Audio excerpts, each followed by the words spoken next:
Hey everybody, it's Jerry from the Military Collectibles Shop, and today is another episode of Military Collecting 101, where it's an educational series designed for the newer collectors. Today our topic is going to be the combat helmet of the United States Armed Forces. So I'm going to go through a brief history and evolution of some of the helmets and kind of share some of the things that we look for being a helmet collector myself. So the helmets are a great thing to collect. There's a wide variety of them, but there's also a few pitfalls and things that you need to avoid as a new collector. So I'm going to first go through and share kind of some of the history and evolution of the American helmet, showing you some examples of my own collection.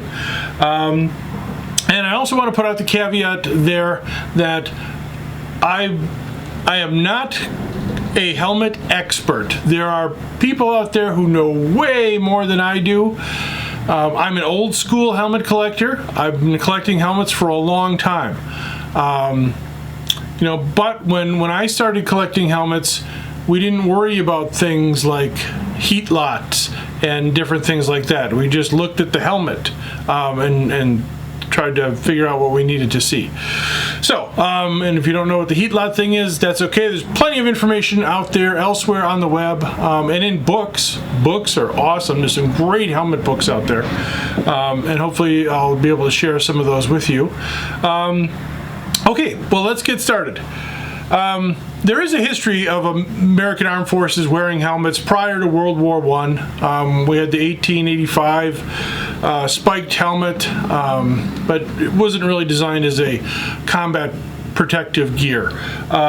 Once they got into the trenches of World War I and found that things were blowing up all around them and it was a different kind of warfare, the need was realized by combat nations on all sides for a helmet. So as America entered the war, they utilized the British design, the British Brodie helmet design, on the 1917 helmet. Now this one is an American 1917, kind of the typical doughboy shape that you're used to. It's got a integrated leather chin strap that actually wraps around and is attached by a stud up on the top that holds the liner in, and there's a liner pad as well. So honestly, these helmets, it's a really poor liner design system. It's not uncommon to have the liners fall off. The chin straps are over 100 years old now, so they break very easily. So if you're handling helmets, be very careful of the chin strap.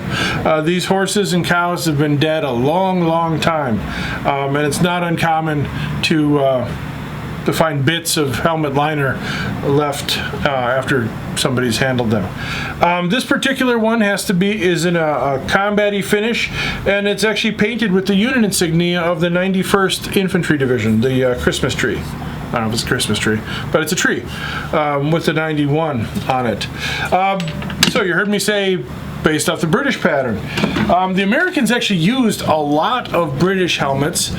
This one is actually a British helmet, slightly different liner design. Couple things you can do to identify a British helmet versus an American-made one. The British ones have these rubber donuts as part of the lining, versus the sort of pad that we have. And the British also used a split pin rivet system to hold on the bales onto the side of the helmet to hold the chin strap, where the rivet pin actually is split into two, versus the American version that is a single rivet. Okay, so that's one way to tell.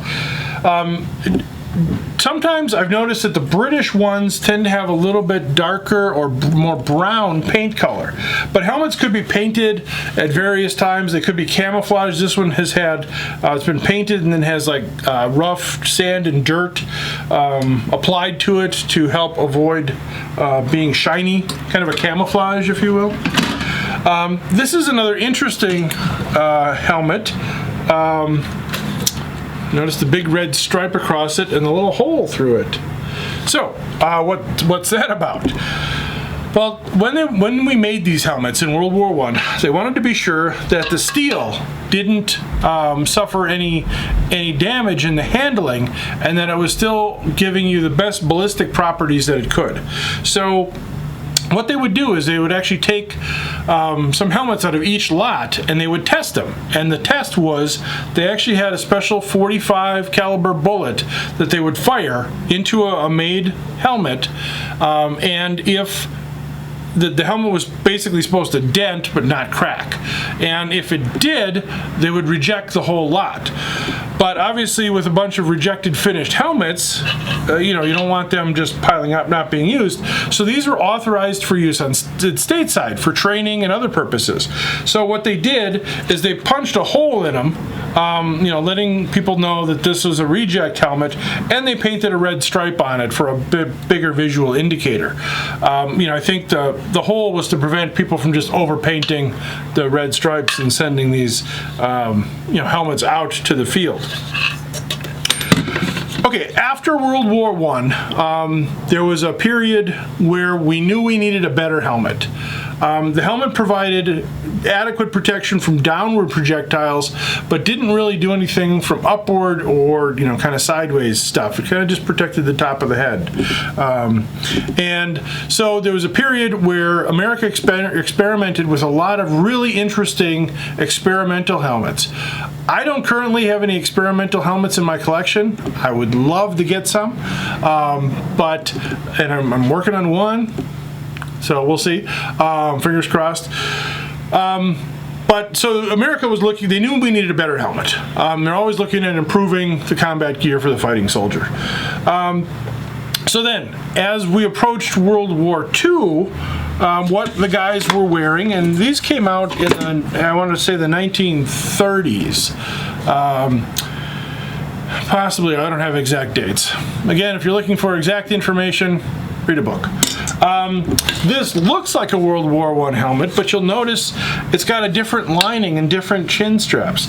This is the 1917 A1, also known as the Kelly helmet. Now the word Kelly helmet actually goes back to the British helmet and the Brodie helmet, and there was another designer, Kelly.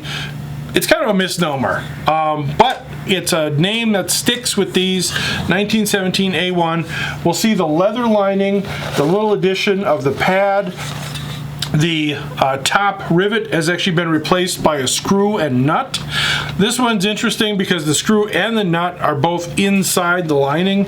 The person wearing it must have not liked the presence of the nut on the outside.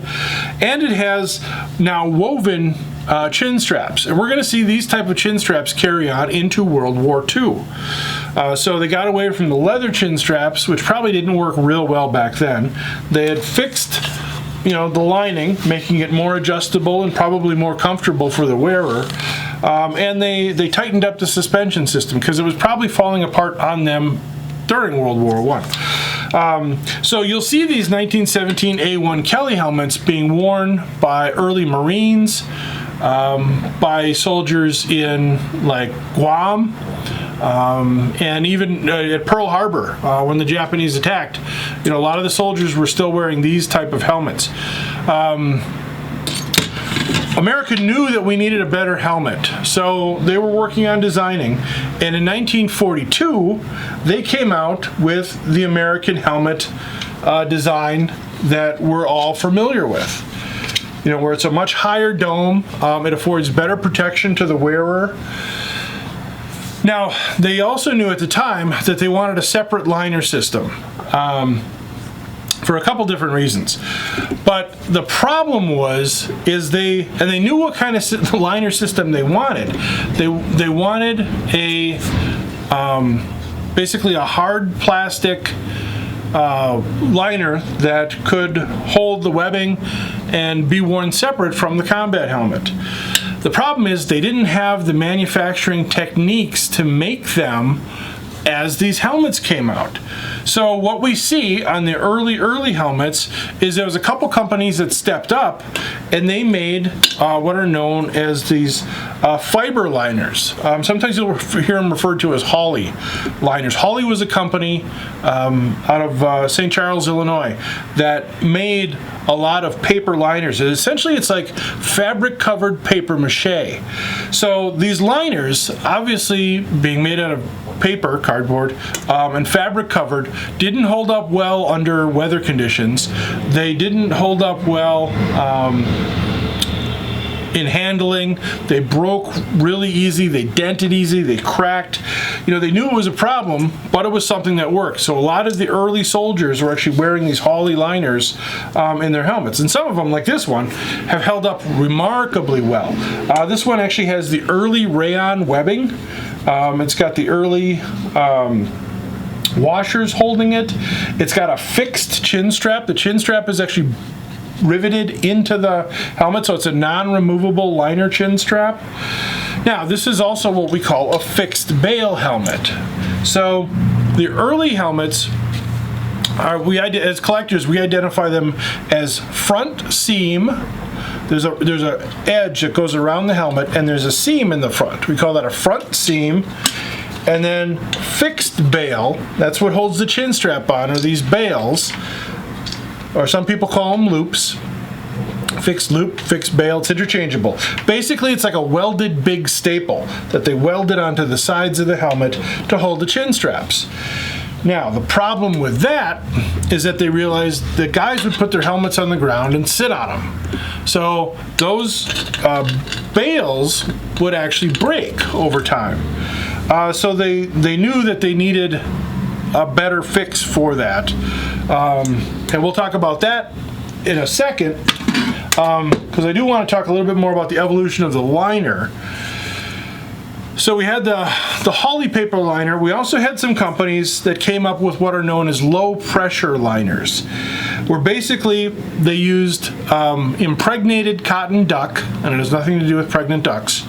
Basically, they use, it's almost like a fiberglass, and then they kind of, sometimes people think it's actually fiberglass, these helmet liners, but it's strips of web cotton, almost like canvas, that's kind of soaked in goo, and then they're pressed together to make a helmet shell, and then the helmet's formed and fitted and cut and finished. They still had a problem with the making these helmets where the helmets would hold for a while, then they'd split apart. So there's a couple companies that made what were known as low pressure liners. So this particular example is made by a company called Hood Rubber. There's another well-known company that made them called St. Clair. So those are the two types of low pressure liners that you're going to see. And with the evolution of the helmet, it's not uncommon to find a low pressure liner with some of the early rayon webbing that you'll see, you know, in the early helmets. Okay, on the early helmets, we'll also find, you know, kind of a brassy bronze double J hook for the chin strap and the associated buckle. Okay. So what we're looking at is helmets from about 1942 to about 1943.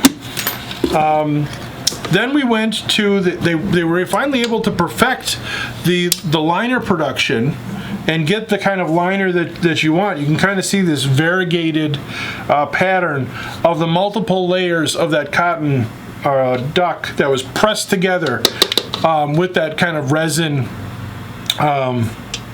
goo, if you will, that held them all together. So this is a fixed bail front seam with a regular liner. This particular liner is made by Inland, so it's a very early liner. Unpainted washers. And now we'll see that the chin strap actually is removable. They realized that the chin straps with very, very thin leather would break, and so they needed to be removable and replaceable. So this is a front seam, fixed bail still, early Inland liner. Very nice early helmet, again from about 1942 about 1943. In 1943, they actually came up with the swivel bail. Now the swivel bail, basically they put the loop that attaches to the chin strap inside of a tube that was mounted on the helmet. So that allowed people to basically sit on their helmets without wrecking the loop that held the suspension. So again, this is a front seam swivel bail. Also with the early, okay, now actually this one, brass. Yeah, this still has the brass hardware. Sometimes we'll see it go to like the blackened metal at this point. But again, probably like 1943. The interesting thing about this helmet liner, oh, this is killing me right now. This was an inland, this was a paratrooper liner. So we see that it has the female snaps for the paratrooper helmets had an additional strap that would snap into the corresponding liner to keep the liner and helmet together during a jump. Okay, so, and it's not uncommon. I can actually see they also had A-yokes, web A-yokes, little Y-looking thing that came down to buckle the chin strap in. And I can still see the portions of those under the washers. So had those straps still been here, this would have been an incredibly valuable helmet liner. Obviously used as a regular infantry helmet liner, was probably flopping around on the guy. He probably cut him off. That's just the way things happen. But still a nice helmet, a nice early helmet, nice cork finish on these under the paint. Okay, so that gets us to about 1943. Okay, before I move on, I just want to share with you, I was able to find another example of a hood rubber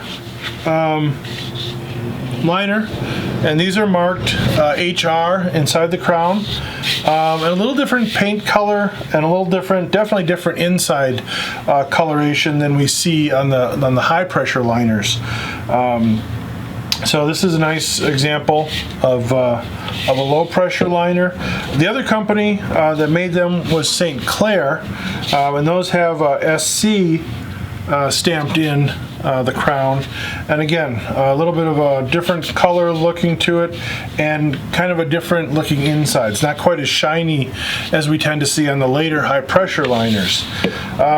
So moving forward to about 1944 now. So what we see with the helmet design, pretty much same look, sewn chin straps, but we see the seam of the helmet migrate to the back in, I believe it was August or October of 1944. So sometime around 1944 anyway. So this is a rear seam swivel bail. So basically you should not ever find a rear seam fixed bail. It just wasn't something that existed because of the timeline of helmet production. Now there's some speculation on why they did that, but they did, and you'll see. Now the thing that I referred to earlier when I was talking about the heat lot number, in every helmet, when they were making it, just like the World War I ones, when they were worried about quality control of the steel, they would actually stamp a number onto these were pressed out of big circles of steel. So they would stamp each circle area with, I believe, a heat lot or lift number that it came, so they could identify it back to where that particularly stuff was from, basically. So, and this one is marked inside the helmet shell. Now, this is just a new thing that's kind of been happening. So I just want to caution you to don't do it. Don't go digging for the heat lot number. I've seen collectors do it. Well, they'll take steel wool and they'll get all the paint out so they can read the number. It's like drilling through the hood of a Corvette so you can read the VIN number. It's just dumb, and it devalues the helmet. You're never going to be able to get that original paint back, so don't do it. There are other ways to read the heat lot number, and honestly, coupled with the other points, it's not that important. Unless you're looking at a D-Bale paratrooper helmet, which was only made within a certain range, it's not that important. It's important, it's good to see, but it's not that important to go wrecking the helmet to try to find it. Okay, you know who you are, Ron. All right, so this one's actually made by Schluter. It's got a S stamped in there too. There were basically two helmet companies that made them during World War II, Schluter and McCord Radiator Company. So they produced millions and millions of helmets. So, and that's the other thing that we as collectors kind of sometimes forget, is that helmets didn't just die, you know, sometimes they evolved. So it's not uncommon to find even a World War II fixed bale with much later straps on it, you know, or different paint finish. You know, this is the early cork, you know, finish with the OD green. So, and then again, a nice looking liner. This is again a high pressure liner. This one's actually made by Westinghouse. It's got the logo inside the crown. Nice, clean, early OD number 3 webbing, they call that, where it's kind of a light tan or light khaki green, you know, almost like a very grassy green, or I don't know, pea green, a light, bright, happy green, if you will. Because later, and again, this would actually carry us through the end of the war. Rear seam, swivel bale, sewn chin straps, and now we actually see the blackened hardware and the blackened J hooks. As we progress into the late 40s and early 50s, we actually see the adoption of a darker color, OD number 7, and it's more of an olive deeper green that's used in the webbing, still with a center tie. Okay, that circular tie, that's how you could adjust how high it sat on your head. But now we see this is a little bit later, and actually the liners used a grommet up until about 1955. So that's another way that we actually date helmets, is by that. And by not seeing a grommet on this one, I know that this helmet was actually made after 1955. So not exactly the best helmet example to use in my post-40s, but this would be better. This one actually has a grommet. And it could even be a World War II manufactured helmets. A lot of liners, again, were reused. They were actually refitted with new webbing. It'd be the darker webbing in the OD number 7. This one, again, is made by Westinghouse, and it's got the grommet. So we know that this one was made prior to 1955. We also tend to see on the later helmets more of a shinier, darker colored paint being used. Okay. One of the other things we tend to see is the use of a releasable J hook. So these hooks that were on the liner straps were replaced with a hook and ball adaptation that would actually allow the helmet chin strap to be released with, I believe, 15 pounds of pressure. Otherwise, if it was just hooked, that hook isn't going to give. So they came up with this system, and they modified a lot of helmets with this system after World War II. You know, I believe the reasoning was, you know, if guys were wearing their helmets, they had their chin strap buckled, and there was a concussion or you know, some other kind of shrapnel blow to the helmet. Unfortunately, the helmet itself would end up wounding the guy.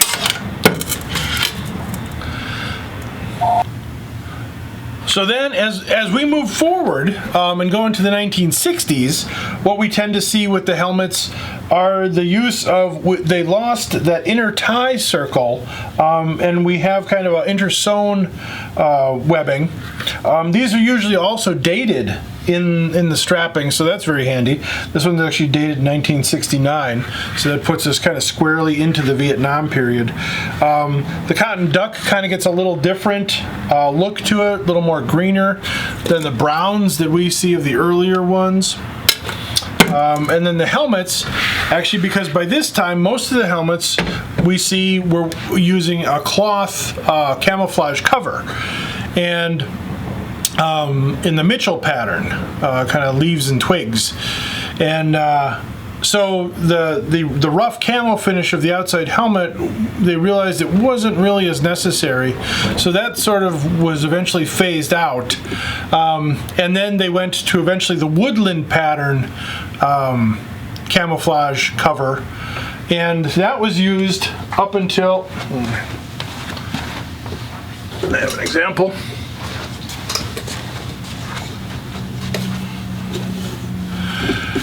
So this is the woodland pattern camouflage cover, and this pattern was actually used up through the 80s and until we actually went to the Kevlar helmet, and then this pattern was actually used on the Kevlar helmet, and then eventually we got into the desert camo, the chocolate chip, the 3-color desert, and then now with the new modern helmets.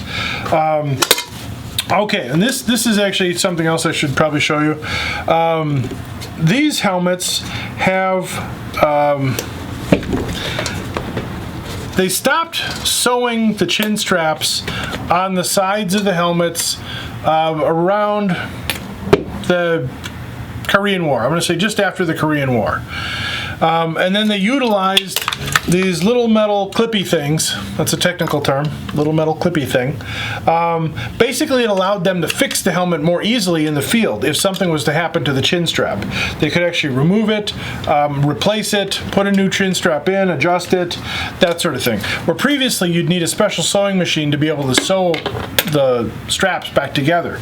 So they went to these little clippy things.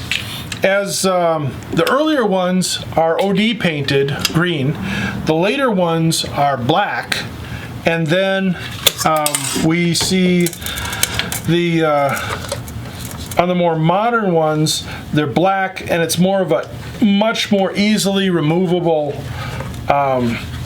just kind of a peel it off, bent over chin strap thing, on and off. Okay, so what are the things that you should look for when you're looking at a helmet to determine if it's World War II? Okay, the first thing you're going to want to look at is the bales. Okay, is it a fixed bale helmet? Are they the soldered on, welded on fixed bales, or are they the swivel bales? Are the chin straps sewn to them? And then look for the seam, and sometimes the seam is kind of hard to find, but if you look for the seam along the edge, if it's a fixed bale, it should have a front seam. Okay, if it's a rear seam, we only want to see swivel bales on the rear seams, because remember, the swivel bales came out in about 1943, whereas the rear seam first came out in 1944. The other things you want to look at are the hardware on the chin straps. You know, is it the early brass chin strap? Is it, you know, on an early helmet? Does that make sense? You know, a lot of times there's replacement chin straps available now. And actually one of our friends does a great job at refurbishing and reproducing helmets and helmet parts. Jay Murray, out of northern Wisconsin, I believe Stevens Point. He's a great guy, makes all kinds of helmet parts and refurbs helmets, and a great resource for reenactors. Unfortunately, and the good thing about him is he marks all his stuff, Jay Murray, so he's not out to pull the wool over anybody's eyes. but sometimes down the line, people try to sell some of his work as original. So you have to be very cautious. But if you're a reenactor looking to get into a helmet that's indicative of the period that you're looking at, he does a great job. You know, I believe he's actually come up with some early low pressure liner replicas recently. Again, Jay Murray, you can find him on the web. But for new collectors, you know, they kind of get stars in their eyes, and like a lot of times you'll see a helmet with a net. That seems to be like catnip to new helmet collectors.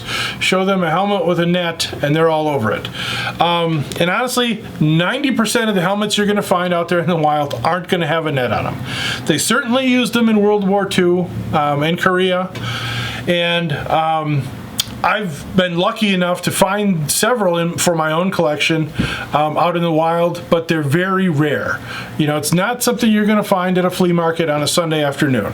A lot of times what unscrupulous dealers do is they'll take a fishing net, you know, an old shrimping net, which you could find easily at any decorator store, cut it up, put it on the helmet, and there you go. Looks just like a World War II net. And in some cases, that's what they used. They actually used fishing nets that they could find. They used the big camouflage cargo nets, the big 2-inch size holes that they used on helmets.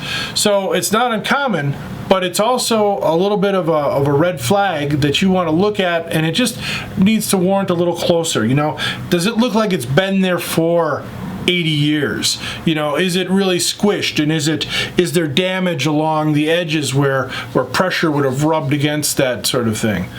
The other problem that new collectors face is what we call European clones, because after World War II, a lot of other Allied countries started using American-style helmets, and eventually started producing their own American style helmets. So we'll actually see some variations that look like American helmets but aren't. So let me show you a couple of those now. Okay, so these are some examples of some what are known by collectors as European clones. So they look like the M1 combat helmet, but they're not. So what do we look for?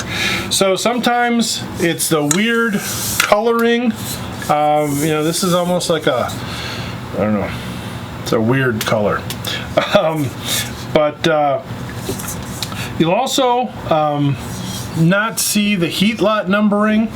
Okay, so in this case, it is important to be able to see it, or at least see the example of it, but you don't want to go digging for it. The way the seam is put on, just the way that the edge is put on, it's a much smaller edge than we see on the American helmets. The swivel bales are somewhat indicative, although the way that they're put on is almost backwards from what we'll see on an American helmet, where on the U.S. helmet, the center part is behind the outer flanges, and on the European ones, on some of the European ones, the center part is outside of the outside flanges, if that makes sense. You'll also see these rivets on the straps. Another indicator. Now, this is like for every rule, there's an exception. You will find some rivets done on some World War II helmets, but it's very rare. Not something you normally see, but specific units did that. But just tread cautiously if you see a rivet. But a rivet by itself is not, you know, it's not going to kill the helmet. But look for other things, like the way the swivel bale's put on. That, the edge, the weird crummy edge of this, the weird color. Enough there to say, that's not a U.S. helmet. All right, we see the same thing, a little different. This one's a little more blue, green in color, and it's got a plastic liner. All right, I don't remember if this was Austrian or West German, Now again, on this one, the little center part is behind on the swivel bales, but the bales just are put on in a completely different way, and even the hooks look different, and the thing the hooks hook into, the buckle, was way different, as well as the webbing. So very similar to a U.S. helmet, but not. Again, smooth finish, weird colored straps. So now what do you expect to see? This one actually looks somewhat like a U.S. helmet. And then I've seen people, it's got an extra swivel bale on the back. They're like, oh, what is that? And it's actually an interesting helmet. It's Israeli. Okay, so it's kind of a rarer helmet, but you know, if you're collecting American helmets, this is not one of them. Now, it may have started out as one and then was refitted, and again, their swivel bales are actually much different than ours, with the way that they have a little adjustment buckle in there to remove the straps. Similar but different lining. Actually has Hebrew markings. You know, so that's one of the ways you can tell. Here's another plastic liner, similar in design to the U.S. helmet, but again, much different. So, and just remember, you know, because sometimes you'll find a weird liner jammed into a U.S. helmet. You know, kind of figure the sum of the parts, because helmets were utilized and reutilized and reshuffled.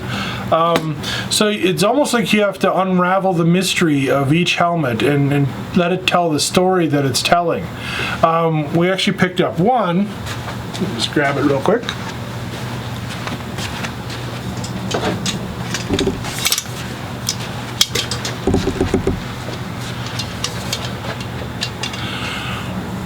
We actually picked up this one, which is really kind of an interesting helmet because it's a fixed bale. It's got the early brass hardware on the straps, but the straps have been modified with the later, again, little clippy things, you know, that allows it to do. Now this, well, these clips did exist in World War II. You'll see them on the flak helmets. Okay, so the clips did exist in World War II. They just weren't used on the combat helmets.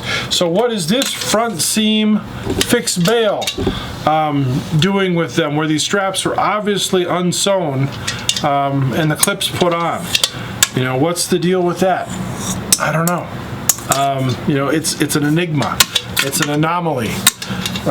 It's a strange-o, you know. It's got a story, but it ain't talking.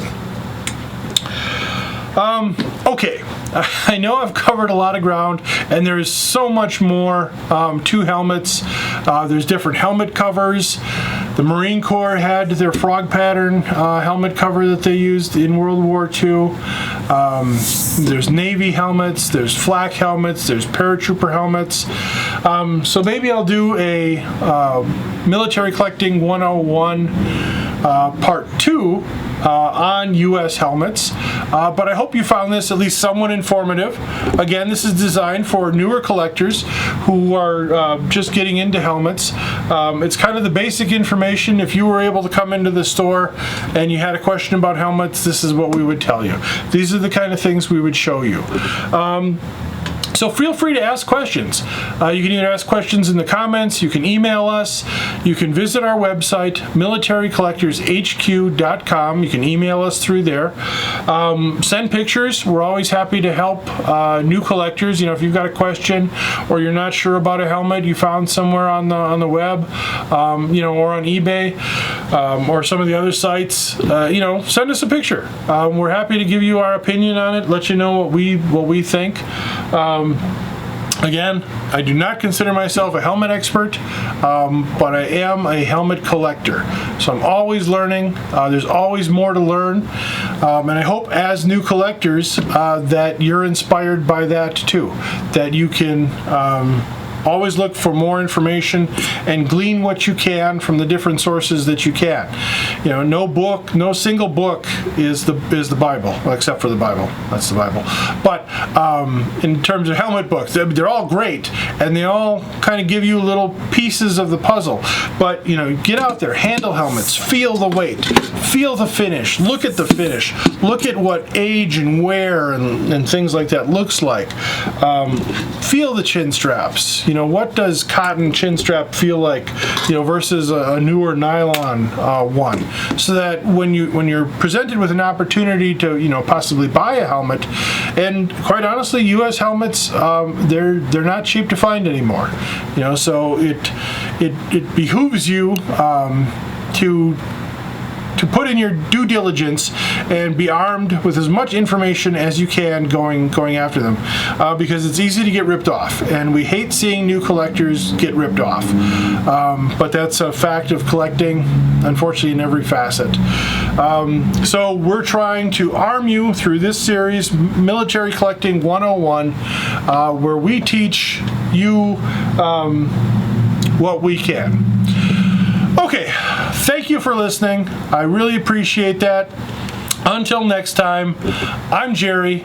This is the Military Collectibles Shop. Military Collecting 101, class dismissed.